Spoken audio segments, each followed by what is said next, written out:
Ke-118. Sadis. Si Satria berkuda putih alias Ustadz Rohim benar-benar berdiri masang badan di depan Ning Rumdong. Sementara Dijah dibiarkan saja tak berpelindung. Hal ini membuat Ning Rum cemberut, dan Dijah juga cemberut. Yang tadinya hanya Ning Rum yang mau masih dan Dijah juga kini berubah. Semuanya akhirnya masuk. Gus, sabar. Ucapan Dijah itu membuat semua orang berhenti bicara. Persis saat pintu terbuka dan pemandangan adalah Gus Hanan dan Gus Malik sedang adu dada. Ya maksudnya mereka sama-sama pasang badan dengan wajah penuh emosi. Pas banget Gus Hanan sedang membuka mulutnya, seperti mau bicara sesuatu.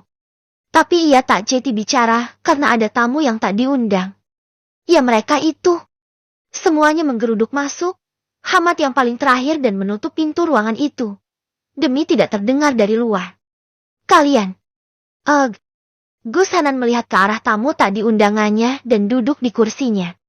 Mundur dari adegan adu dada tadi. Kalau kalian tanya Ning Melati di mana? Dia ada. Duduk dengan wajah menunduk di sofa single di ruangan itu. Maybe bisa lihat dari wajah Dijah. Kalau dia sumpek banget ngelihat pemandangan ini. Kalau Baby Jeti Dijah sih, dia juga akan kesal luar biasa. Karena kenapa sih terjadi keributan terus? Dan itu karena Ning Melati. Heran. Apa? Kamu mau bicara apa? Apa jangan-jangan kamu ini melenceng ya? Gak normal. Tanya Gus Malik. Ini juga. Kenapa dia memancing terus sih? Apa gak capek ngedrama terus? Kayaknya anaknya Kiai Halil gak ada yang rebes. Padahal ayahnya kalem dan bersahaja. Mendingan ponakannya yang jadi pemandi jenazah waktu itu. Kalem. Dan ramah. Astagfirullah. Gumam Hanan kini memijat pelipisnya. Seperti ia sudah sangat pusing menghadapi orang ini. Maaf Gus. Saya harus ikut campur. Rasanya ini tak pantas. Terjadi keributan di lingkungan pondok. Apalagi untuk masalah pribadi. Ustadz Rohim sebenarnya berniat baik. Ia ingin melerai dan menegur Gus Malik yang bicara keterlaluan. Ikut campur. Umpat Gus Malik dan mendorong Ustadz Rohim yang sampai terhuyung dan menabrak lemari kaca tempat menyimpan dokumen. Keadaan memanas. Dan Hamad juga seperti bersiap mau maju. Juga Hanan yang duduk lebih tegak. Tapi semua itu kalah cepat dengan Ning Rum. Ia maju. Dengan penuh amarah. Menunjuk ke arah wajah Gus Malik dengan penuh penekanan. Kamu. Dan kamu. Ia lalu menuju ke arah Ning Melati. Kalian berdua. Mulai detik ini, keluar dari lingkungan pondok. Selama ini kami semua sungkan. Dan mengatasnamakan itu semua karena orang tua kalian. Tapi, ternyata penilaian itu salah. Cari masalah saja. Melati, kamu itu teman saya. Kenapa kamu jadi kayak begini sih? Apa yang terjadi dengan kepala kamu? Hah? Hah? Omel Ning Rum menunjuk ke arah Ning Melati. Entah kamu mau ngajar kek. Apa kek? Mulai detik ini, kamu dilarang ngajar di sini. Kami tak butuh pengajar yang bikin masalah. Capek aku dengarnya tahu gak? Capek. Perlu berapa kali? Berapa kali harus dikasih tahu kalau Hanan gak mau nikah sama kamu? Dia gak mau Melati. Mau kamu paksa kayak apapun dia gak akan mau. Mau kamu paksa model, apa juga dia gak mau. Dia gak cinta sama kamu. Apa kamu gak bisa menerima kalimat itu? Apa gak bisa dipahami? Hah? Kamu ini lulusan luar negeri? Kuliah bertahun-tahun masa gak paham sama kalimat saya? Ayolah. Hentikan ini semua. Kembali jadi kamu yang dulu. Kamu gak ngeselin gini kok dulu. Kamu menyenangkan, lupakan Hanan, dan jauhi tempat ini untuk sementara. Kalau kamu sudah kembali waras, baru kita bisa saling kontak. Suara Ning Rum menggelegar di ruangan itu. Membuat semua orang diam, mendengarkannya. Seperti semua tersihir atas ledakan amarah itu. Gus Malik mau bersuara. Baru ia membuka mulutnya lebar. Seperti mau membalas ucapan Ning Rum. Tapi dengan cepat, dan seperti refleks, Ning Rum mengangkat tangannya ke atas. Ke arah wajah Gus Malik. Menyuruhnya diam. Kamu juga. Jangan dikira kamu lebih tua bisa ngatur ya. Ini rumah saya. Pondok orang tua saya. Kamu gak ada kuasa di sini. Sebelum saya panggil polisi karena kalian sudah berulah untuk berulang kali, lebih baik keluar dari tempat ini. Dengan terhormat, umpatnya ke arah Gus Malik.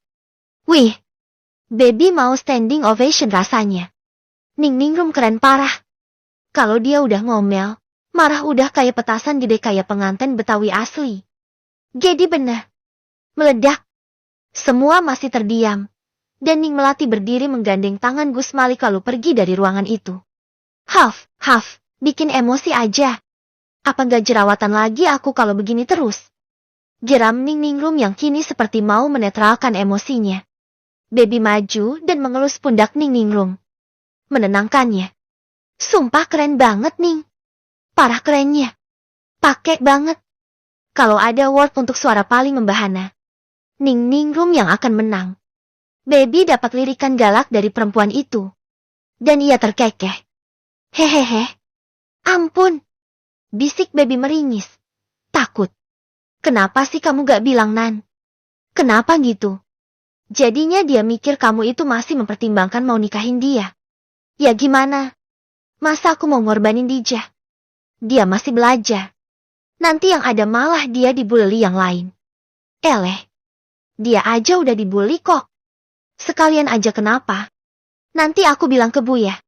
Biar kejadian kayak begini gak kejadian lagi. Semprot Ning Ningrum dan berbalik badan.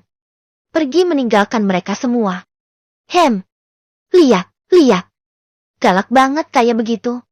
Apa gak serem nanti itu calon suaminya? Gimana coba Jah? Keluh Gus Hanan. Dijah sudah ada di sampingnya. Mengelus tangan pria itu dengan lembut. Saya nggak takut kok Gus. Malah semakin semangat. Menaklukkan hatinya. Sahut Ustadz Rohim. Baby dan Dijah langsung main mata. Ini ada bahan buat ngeledek Ning Ningrum nanti. Menurut kamu, nanti Ustadz Rohim bisa nggak menaklukkan hatinya Ning Ningrum? Tanya Baby senyum-senyum. Ia masih teringat kejadian tadi. Kala Ustadz Rohim bilang mau menaklukkan Ning Ningrum, dan menganggap Ning Ningrum yang ngamuk tadi malah pemandangan indah. Gimana ya? Ayolah. Rengek Baby. Mereka kini sudah ada di restoran mengapung yang bawahnya adalah kolam besar berisi ikan-ikan besar. Mereka duduk di gazebo yang ada di atas kolamnya. Hamad tadi sudah memesan gurame bakar yang diberi bumbu khusus. Katanya yang paling enak ya menu itu kalau di sini. Kamu, kan aku ajak pergi berduaan. Malah bahas orang lain. Tapi, kan dia juga akhirnya berkomentar juga. Rohim itu tipikal cowok yang gak gampang nyerah. Orangnya asik. Tapi gak manyamlenya. Penuh perhitungan dan bisa tegas juga. Plus dia punya banyak kuasa urusan uang. Kalau dari persentasenya sih, dia mudah sekali kalau mau buat Ning Ningrum takluk. Tapi, dia memilih cara yang lama. Cara halus untuk pendekatan. Aku yakin aja sih, bisa. Maksudnya, kuasa akan uang, terus bisa dengan mudah. Itu gimana maksudnya? Tanya Baby bingung. Bisa aja dia gelontokan dana untuk pondok dan ngelamar Ning Ningrum di waktu bersamaan, kan? Pak Kiai sungkan dan akhirnya ngizinin. Gitu. Tapi dia gak mau. Dia mau kalau pernikahan itu dilakukan karena dasar cinta. Jadi ya. Beginilah dia. Harus serba sabar menghadapi Ning Ningrum yang belakangan ini keluar macannya. Sangar banget ya, haha. Ya abisnya mas. Abisnya kayak masalah gak kelar-kelar aja. Seharusnya masalah ini kan bisa keluar dan selesai sendiri kalau Ning Melati gak di sini. Tapi mungkin ini yang terbaik sih. Mudah-mudahan. Kasihan juga si Dijah. Kena bully terus. Jangan mikir Dijah dibully karena Ning Melati aja. Dia itu nikah sama idolanya orang sepondok, jadi wajar aja. Dia dibully. Banyak yang iri. Kenapa harus Dijah? Kenapa nggak mereka? Wajar kan? Tapi biasanya akan hilang sendiri dalam 1-2 tahun. Mereda dengan sendirinya. Gitu. Untung aku nggak ya. Gumam Baby lebih ke dirinya sendiri. Hamad menyeringai. Siapa bilang? Kamu kalau tahu siapa aja yang ngefans sama aku. Misa pingsan. Baby menutup telinganya. Gak deng ya. Oli. Ledeknya. Setelah itu makanan mereka dan diam sudah baby kalau di depan makanan. Langsung ticep. Sibuk makan. Aku udah bicara lagi sama Mbak Ana. Katanya pameran selanjutnya itu perkiraan 2 bulanan lagi. Pas banget sebelum kamu masukkan kuliah. Jadi mendingan sekarang mulai urus-urus visanya. Bikin pengajuan dan sebagainya. Kamunya juga mesti fit untuk perjalanan itu. Baby hanya mengangguk dan memberikan senyuman lebarnya. Sudah antusias duluan mendengarnya. Aku perginya sama kamu apa sendirian? Ya sama akulah. Kok nanya? Kirain kamu gak mau. Mau. Dan bukan masalah mau atau enggak. Kamu kan perempuan. Aku gak bisa ngelepas kamu sendirian kalau sampai ke luar negeri. Jadi aku udah pasti ikut. Insya Allah. Baby memberikan jempolnya. Saat itu tabletnya berbunyi. Ya ini efek samping fungsi handphone digabung sama tablet untuk gambar. Jadi mesti bawa tablet segede gaban itu kemana-mana. Assalamualaikum. Sapa baby. Dan yang menjawab langsung ngegas. Waalaikumsalam. Ini pada kemana sih orang-orang? Kamu gak ada. Dija gak ada. Terus aku mesti diskusin masalah ini ke siapa coba? Kok pada kabur semua? Omelnya? Siapa lagi kalau bukan Ning Ningrum? Dija gak ada di rumahnya Ning. Gak ada. Aku udah ketuk dan ucap salam sampai 3 kali. Tapi gak ada orang. Gak ada yang jawab. Dan udah 3 kali ngucap salam aku. Pergilah. Kamu di mana ini? Baby meringis. Memandang ke arah suaminya minta tolong. Lagi makan di luar sama Mas Hamad. Jawabnya mencicit. Kok aneh?